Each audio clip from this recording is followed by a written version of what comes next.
السلام علیکم ورحمۃ اللہ وبرکاتہ۔ میرے پیارے دوستو، ماں اور بہنوں، امید ہے کہ آپ سب خیریت سے ہوں گے۔ اللہ تعالیٰ آپ لوگوں کو ایسا ہی خوش رکھے۔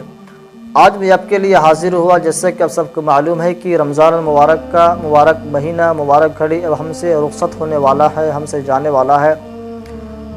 اور اس کے بعد جس دن کا انتظار تھا، عید الفطر کا دن، وہ دن بھی ہم سے اب قریب ہے، وہ دن بھی عنقریب آنے والا ہے۔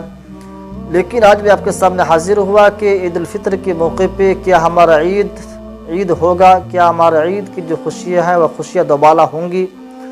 کیونکہ ان خوشیوں میں اگر غربا مساکین کا شرکت نہ ہوگا تو ہمارا عید یقیناً عید نہ کہلائے گا۔ میرا عزیز دوستو، آپ شاید مفلسی سے نہ گزرے ہوں گے، شاید آپ غربت سے نہ گزرے ہوں گے، لیکن انسانی سماج کا حصہ ہونے کی وجہ سے اس کا احساس تو آپ کر ہی سکتے ہیں۔ اگر کر سکتے ہیں تو آپ کو اندازہ ہوگا کہ مفلس یا مفلسی والی زندگی کس قدر جانسوز ہوتی ہے، اور ساتھ ہی ساتھ ایک مفلس انسان، ایک مفلس آدمی کی تعین سماج کا رویہ کیا ہوتا ہے، اور کس قدر وہ سماج کی علیحدگی کا دکھ جھیلتا ہے، یعنی جو سماج میں اس کے تعلق سے جو برتاؤ کیا جاتا ہے اس کو وہ دکھ جھیلتا ہے۔ اس لیے میرے آج کا موضوع یہی ہے کہ مفلس اور مفلسی کی عید۔ تو میرے عزیز دوستو، مفلس اور غربت والی زندگی جو ہے، اس کے تعلق سے اسلام نے بہت خیال رکھا ہے، کافی ان کا خیال رکھ کر اس کے تعلق سے زکوٰۃ اور فطرات، یہ جو رقم متعین کیے گئے ہیں شریعت کے تعلق سے، وہ ان غربا مساکین کے لیے ہے۔ جیسا کہ آپ سب کو معلوم ہوگا کہ میں نے صدقہ فطر کے تعلق سے جو ویڈیو بنایا تھا، امید ہے کہ آپ اس ویڈیو کے یا آپ اپنے کسی معلومات کی بنا پہ آپ صدقہ فطر ادا کر چکے ہوں گے۔ اگر آپ ادا نہیں کیے ہیں تو امید ہے کہ آپ عید الفطر سے پہلے آپ ادا کر لیں، کیونکہ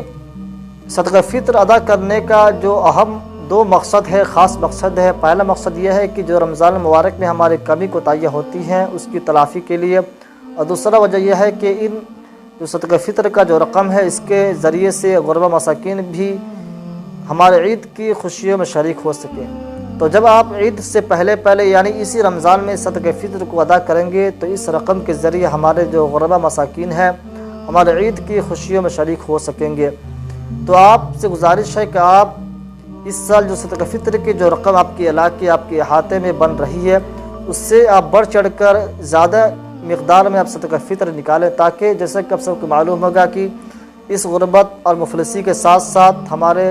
جو ملک ہندوستان خاص طور سے ابھی کرونا وائرس جیسے مہلک وبائی مرض سے کافی متاثر ہے، اس سے انسانیت متاثر ہو رہی ہے، اس لیے آپ صدقہ فطر کو جو بن رہی ہے اس سے زیادہ نکالیں۔ تو میرے عزیز دوستو، عید ہمارا غربا مساکین کے بغیر عید نہیں ہو سکتا۔ جب ہم ان کے خیال رکھیں گے، ان کے لیے بھی ہم کچھ نہ کچھ اپنے استطاعت کے حساب سے کریں گے، ان کے لیے بھی ہم کچھ نہ کچھ امداد کریں گے، تو ہمارے عید کی خوشیاں دوبالا ہو جائیں گی، وہ بھی ہمارے عید کے ساتھ ہمارے عید کی خوشیوں میں شریک ہوں گے۔ کسی شاعر نے اس غربت اور مفلسی کو کیا نقشہ کھینچا ہے: غریب ماں باپ اپنے بچے کو پیار سے یوں مناتے ہیں، غریب ماں باپ اپنے بچوں کو پیار سے یوں مناتے ہیں، پھر بنائیں گے نئے کپڑے، یہ عید تو ہر سال آتے ہیں۔ تو میرے عزیز دوستو، اگر آپ چاہتے ہیں کہ آپ کہ عید کی خوشیوں میں غربا مساکین کا بھی شرکت ہو، تو اس کے لیے جو صدقہ اور جو زکوٰۃ وغیرہ ہوتے ہیں اس کو آپ دل کھول کر نکالیں۔ اگر تمام مسلمان صدقات جو زکوٰۃ آتے ہیں اس کو نکالنا شروع کر دیں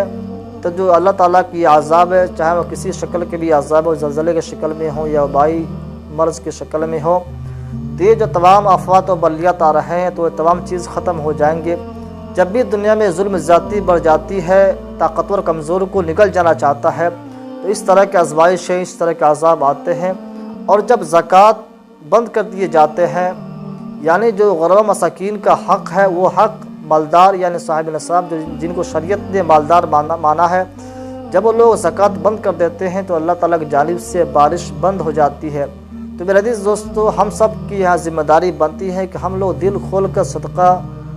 کریں، فطرہ جو آ رہا ہے اس کو دیں، زکوٰۃ دیں۔ اللہ تعالیٰ سے دعا کہ اللہ تبارک و تعالی ہم سب کو ان تمام باتوں پہ عمل کرنے کی توفیق عطا فرمائے۔ السلام علیکم ورحمۃ اللہ وبرکاتہ۔